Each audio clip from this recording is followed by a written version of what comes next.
It's now 10 a.m. We're excited to showcase the premier postseason event for HBCU football, the Cricket Celebration Bowl, featuring the champions of the Mid-Eastern Athletic Conference and the Southwestern Athletic Conference. Today, we'll hear from both head coaches. So we'll get ready to start. We'll start with our MEAC champion, South Carolina State University Bulldogs. We are joined by head coach Chennis Berry. South Carolina State Bulldogs, they come into this contest with a record of 9-3, 5-0 in conference play. So, Coach, we'll start with the opening statement and then we'll move to the questions. Thank you guys for having me. First of all, go Dogs, man. It's a great day to be a Bulldog.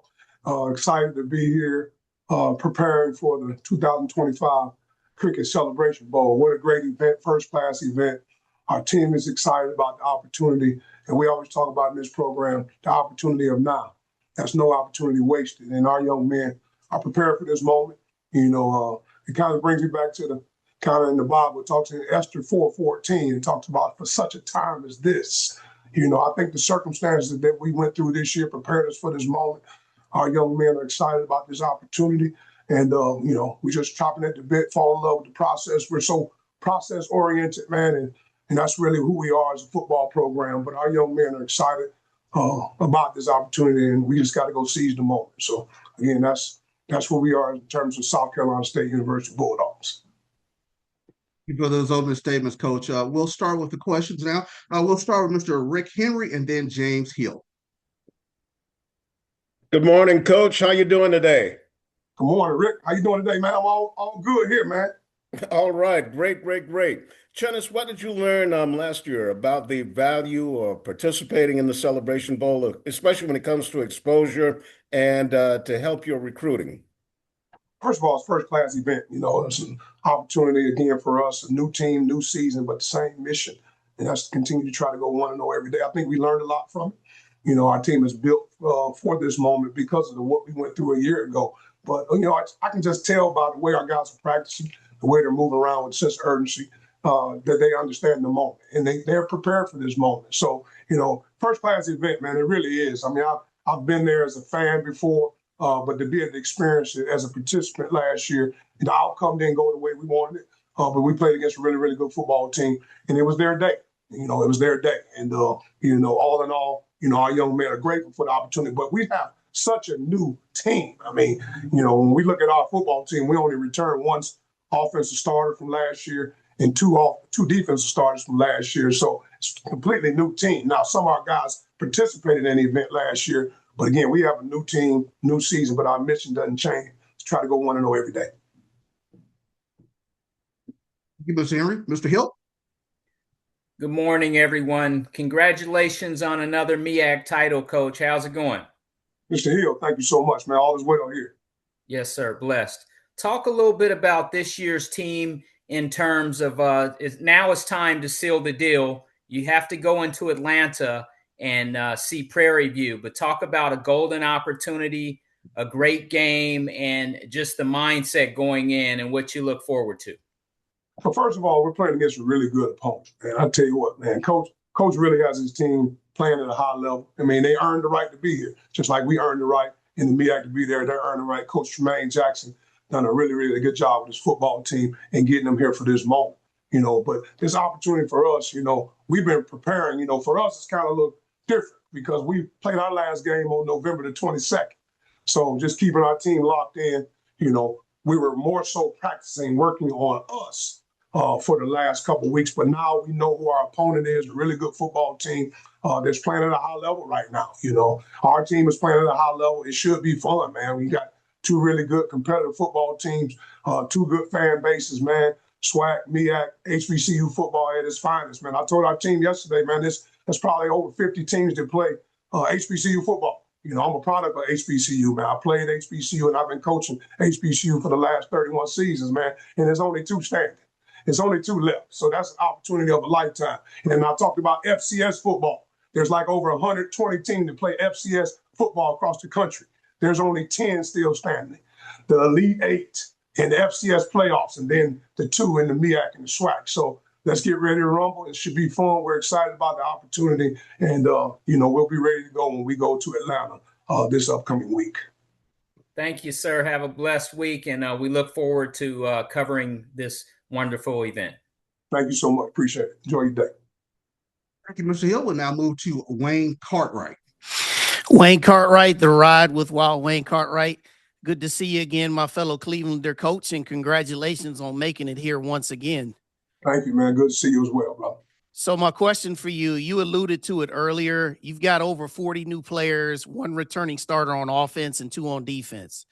And this team, you built it with some unique chemistry. So how would you describe the soul of this specific team, and how has that driven you back to the Celebration Bowl again? It comes down to discipline for us, man. We're a disciplined football team. We're a physical football team. We're a confident football team, man. And that's really what we are, man. You gotta get complete buy-in. When you have so many newcomers, as we had, completely different team, you had to have buy-in. And our young men really buy into our program. They understand the expectations at South Carolina State, and that's to chase A's and B's in the classroom, C's are championships, D's are degrees. That's what we're all about at the end of the day. So we're grateful for it all. You know, our team really is built for this. You know, we played moments pretty much all season, intense moments. I mean, we had to go to play at really good at the time. They were number 10 team in the country, University of South Carolina Gamecocks. Our guys played well. They weathered the storm, played in great moments. All right, we had to go to University of South Florida to play against a really good top 25 football team down in Tampa, Florida. We had to go the last 2 games of the season to secure the MEAC championship. We had to go to a really good North Carolina Central football team in their backyard to go seize the moment. And then we had to go finish it 10 hours away from here in Dover, Delaware, against a really good Delaware State football team. Again, in adverse situation, we had to go find a way to get it done, and we've done that. So we're built for this moment, for such a time as this. All right, and again, it's about the circumstance and the adversity we went through this year to put us here today to get an opportunity to compete for a national championship. Well, Coach, thanks for the answers, and good luck to you guys in your preparation this week, and I'll see you down in Atlanta. I appreciate it, man. Go Dogs. Thank you, Mr. Cartwright. We'll now move to Perry White.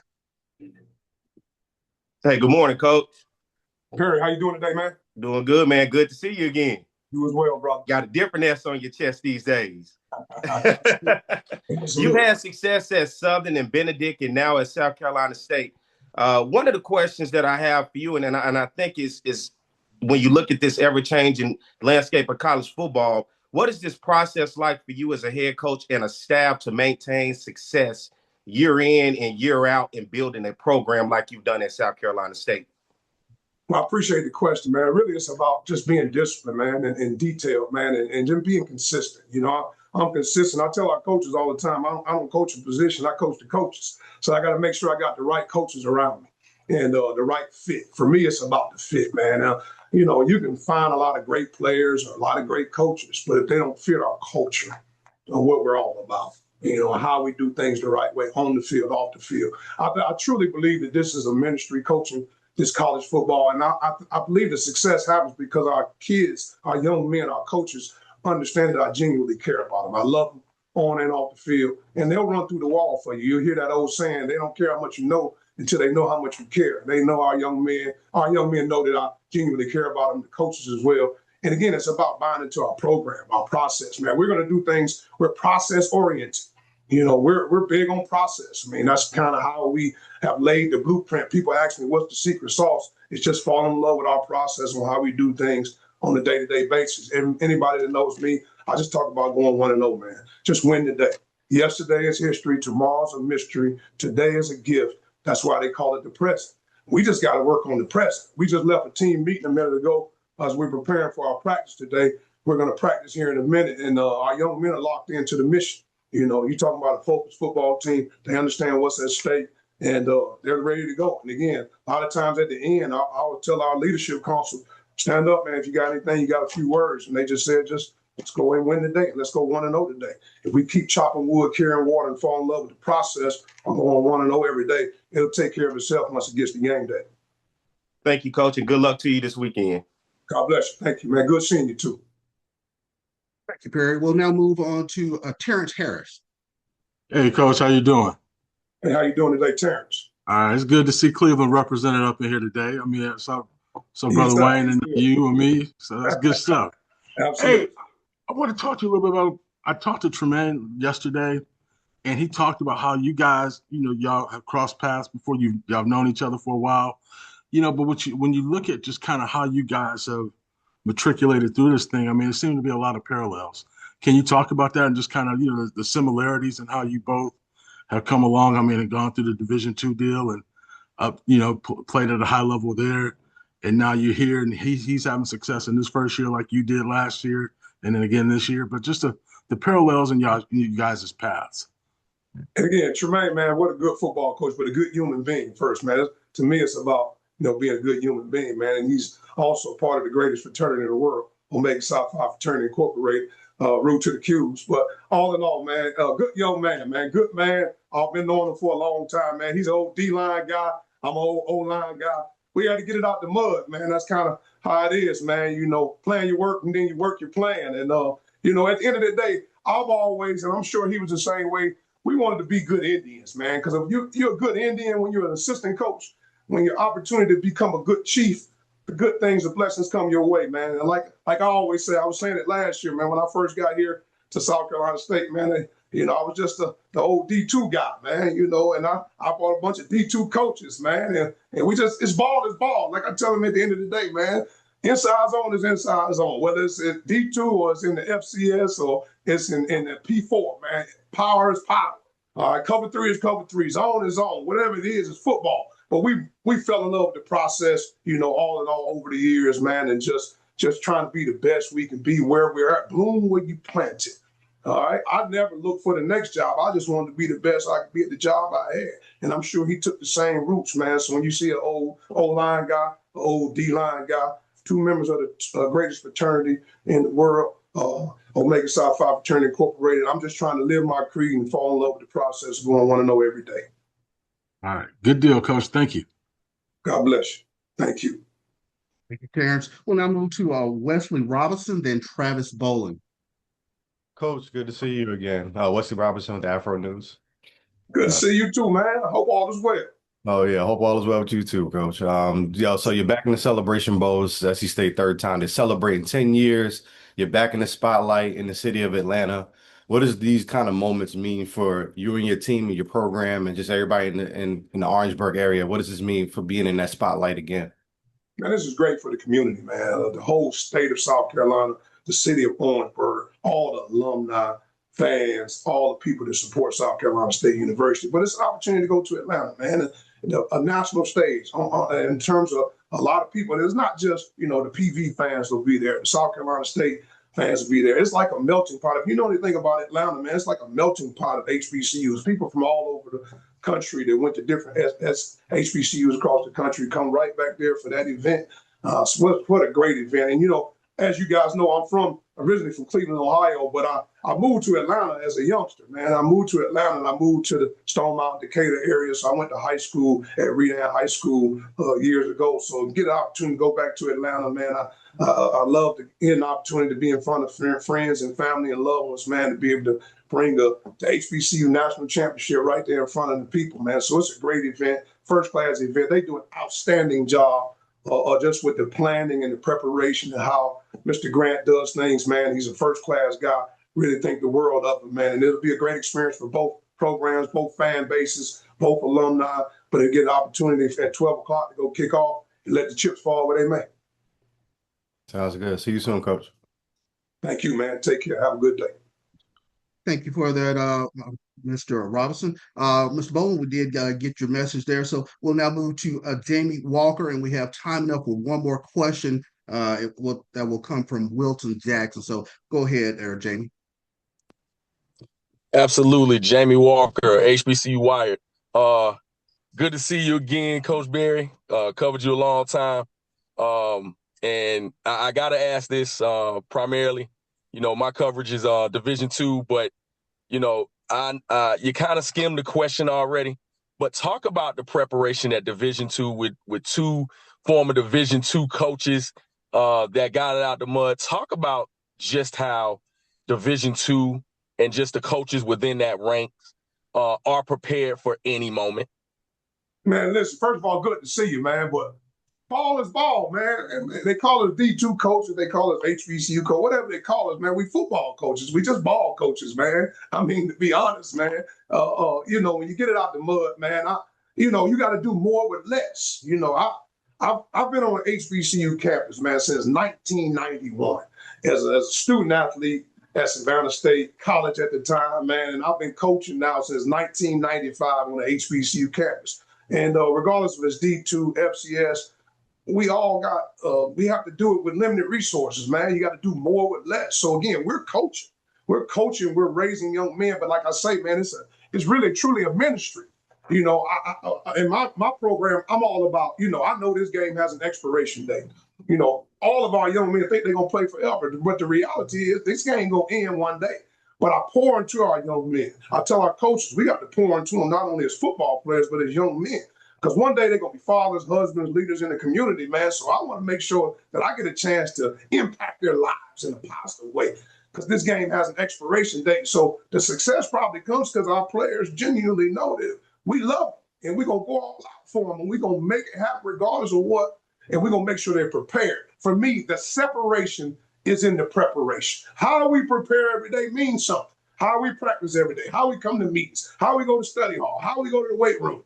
All that matters. That's who we are as a program. We're process oriented, and that's our process. So regardless if it's D2, NFL, FCS football, FBS, P4, whatever it is, it's ball. So again, when you're in the leadership role, you lead from the front. And when your young men genuinely know that you care and love them, they'll run through that wall for you. Appreciate it, Coach. Appreciate you, man. Enjoy your day.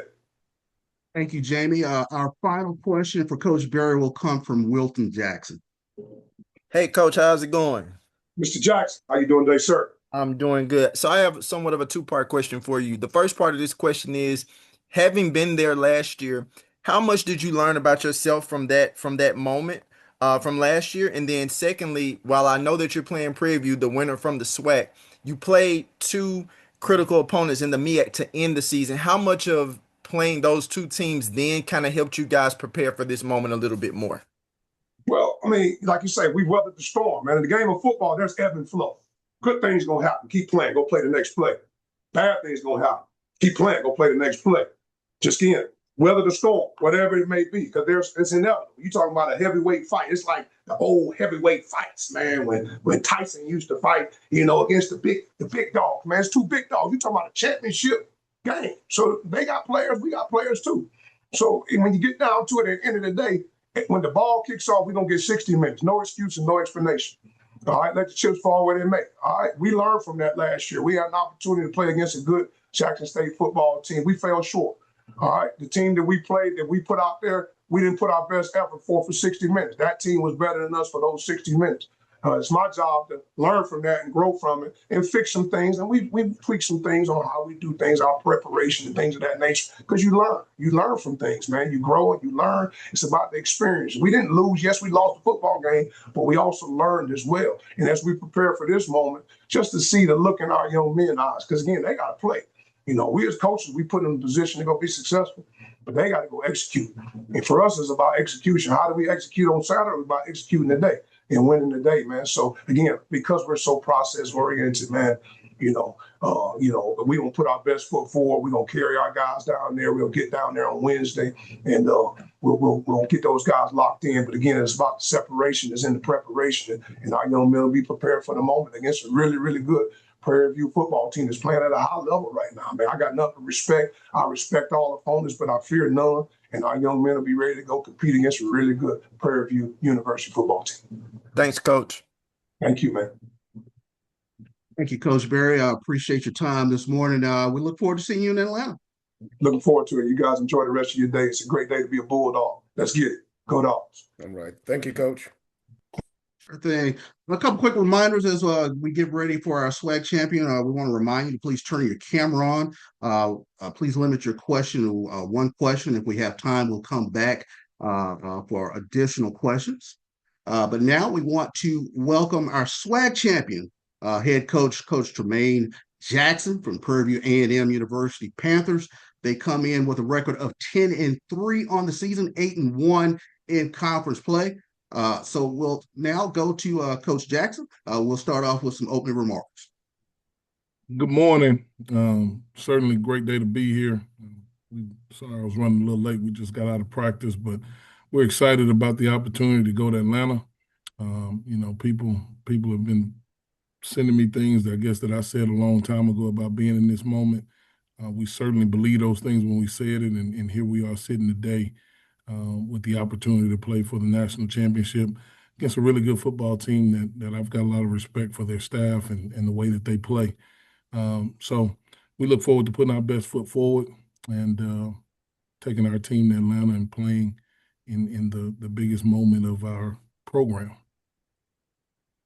Thank you for those opening remarks, Coach Jackson. We'll start things off with James Hill, then Wayne Cartwright. Go ahead, Mr. Hill.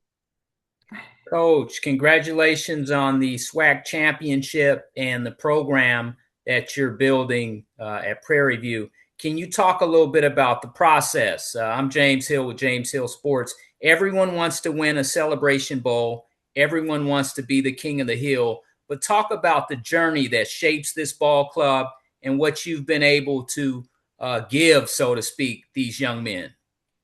Yeah, I heard Coach Berry when I walked in, when I came in, talking about how coaching is a ministry for him. It's the same way for us. We believe in what we pour into our young men. We believe in the lessons that we teach more so off the field than we do on the field. We've got 70 plus new guys in this program. Only 30 guys from last year's team remained, and we had to figure out a way to put guys in a room and not just do something that we hadn't done since 2009, but do something that we've never done before, which is get to the Celebration Bowl. And so our players and our coaches, our administration, everybody bought into what we were selling. It wasn't a tough sell because I challenged those guys very early on. I asked them, what did they have to lose? What do you have to lose to buy into what it is that we're talking about? You have only everything to gain, and you're going to learn a bunch of life lessons along the way. And so I've been very proud of the way our program is being built.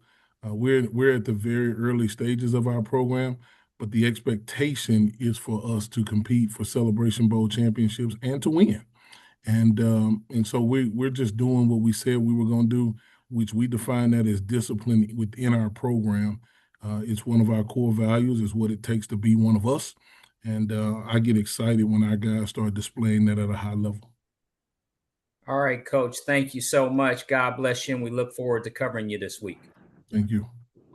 Thank you, Mr. Hill. We'll now move to Wayne Cartwright. Wayne Cartwright, the ride with Wild Wayne Cartwright. Congratulations, Coach. Appreciate it, Wayne.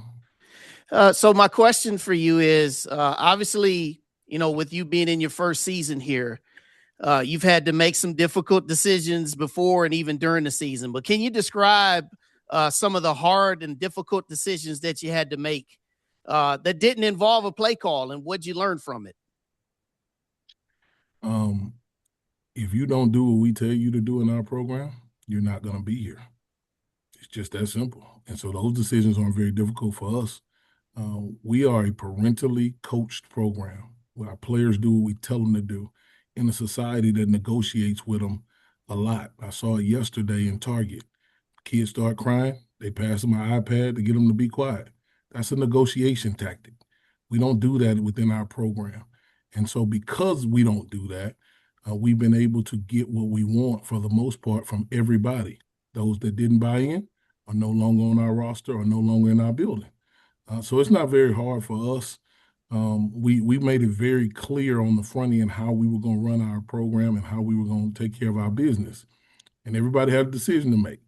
And so those decisions, I learned at Valdosta State in 2022 when I listened to other people on how to run a program and, we just came from the national championship. All you got to do is keep it straight. And we went 5-6 and everybody wanted me fired. I learned not to listen to nobody else and to do it my way. And so it was very clear that God had given me a vision and I negotiated the vision. And so I learned. And so this what we're doing now, we didn't have to learn anything here. We learned that lesson a long time ago. We're just seeing the fruits of what it is that we know to be true come to light. And so I hope that doesn't sound cocky, but when people say they want to fire you, you learn lessons real quick. You either gonna keep negotiating or you're gonna do it your way. And we played a song for Frank Sinatra when we walk in every building that we come into. My way. This is the way it's gonna go. And it's from the top down. We don't negotiate with anybody.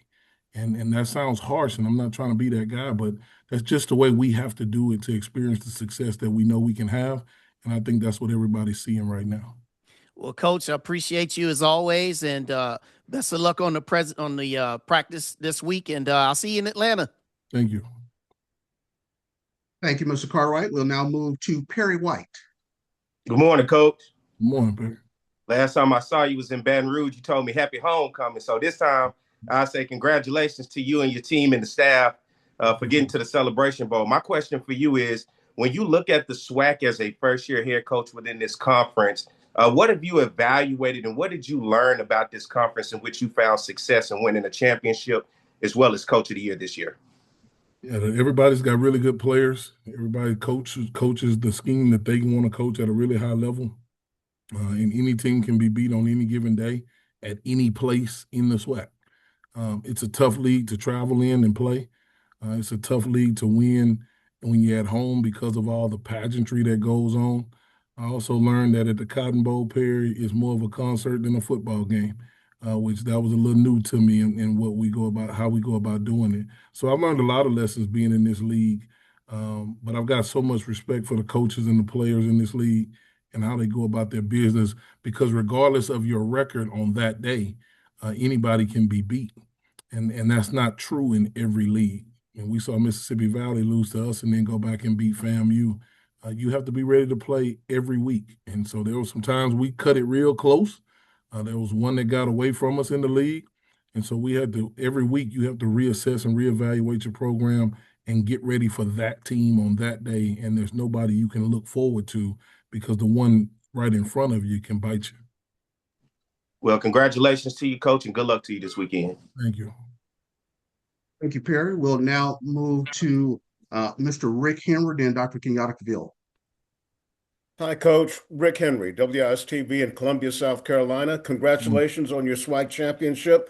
I just wanted to ask you your thoughts on the job that Coach Berry has done his first 2 years at South Carolina State, back-to-back MEAC championships, and undefeated at home, both of those seasons. Yeah, Coach Berry and I have been knowing each other for a while. And again, as he stated, and I'll state it again, both of us are a part of the greatest fraternity in the history of fraternities, which is Omega Psi Phi Fraternity Incorporated. And so I know how he's wired. I know how he's built. We're built in the same manner. He's an O-line coach. I'm a D-line coach. What I see on tape, what I've always seen on tape, even when he was at Benedict and I was at Valdosta, we shared the same region. We were one game away from playing each other. They ended up not beating Lenore Ryan, but we ended up playing them. So I've crossed over with his teams a lot. I've seen his teams a lot on tape. And they are very physical. And I think they're a representation of who their coach is and how he goes about his business and how he represents his program. And so nothing but respect for Coach Berry and the job that they do. And so we look forward to sharing the field with them on Saturday. Thanks, Coach. Good luck in Atlanta. Thank you. Thank you, Mr. Henry. Now we move to Dr. Kenyatta Cavill. Kenyatta Cavill, Dr. Wills, inside the HBC Sports Lab. We can debate the greatest fraternity at a later time. I think there's more important things to talk about now. At least in football, Doc, I don't see nobody else around here playing. That's true. I acknowledge that. I will acknowledge that. I even saw the national chapter put out there that the Mega Bowl part of coining this. I thought that was pretty clever. And really credit goes to you all in terms of what you put together. You deserve that. Appreciate it, Doc. No problem. But I wanted to ask you, in terms of going back to the days that you were coaching at the NCAA Division II level, and I know before that you were in the SWAC, obviously, and coached for a championship in 2010 with Texas Southern University. But being able to do that at Valdosta State, climbing the ladder and playing for a national championship, how will you use, the summation of your learning that you've taken over these years, use that specifically playing for a championship to bring that to what you plan to work towards to get done this Saturday? Yeah, there's a lot of crossover with the scheduling per se. In Division II, there's really no bye weeks. So you always gotta roll over. And so to get off the field on Saturday, knowing we got to play the following Saturday, we were able to use our experiences from last year and the year before on how to get a team ready for that. Because there's you would think that between the national championship game there will be a little time like it is in the FBS, but in Division II you roll right into it, kind of like our situation right now with the SWAC championship game and then the Celebration Bowl. You just roll right into it, and so we were able to take the scheduling. We were able to take some things in the way that we prepared from a game planning standpoint, because like now we had to be there on a Wednesday night, and I appreciate all the pageantry that goes into bowls and championship games. But as a football coach, I want people to realize we got to practice, right? And so you got to kind of find those times. If we didn't have that experience from last year, I think our staff might be in the struggle, but because we do, we were able to be to seamless in the transition and not make it as big a deal as some first time people would be. Even though it's our first time in the Celebration Bowl, it's not our first time in a major championship game. And from a scheduling standpoint, if you don't keep with our players, if we don't keep them in the routine that they're used to, then there's chances for things to fizzle in that don't matter. And so we like to keep our guys in a very routine way. And so I think that experience has really helped us in getting ready for this moment, because we just had practice this morning and our guys were flying around and doing the things, even with finals going on. And so school is still going on at Prairie View A&M.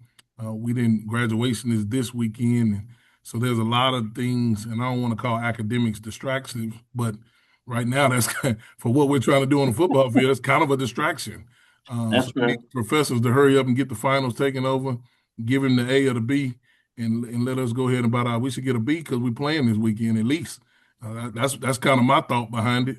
And so if we didn't have those experiences, we would be kind of panicking now. But everybody's been straightforward. We knew how to come back from a championship game. We knew what we needed to do on a Sunday, and so there's no panic here. There's no rush. There's no frenzy. Our guys are his company industry standard around here right now.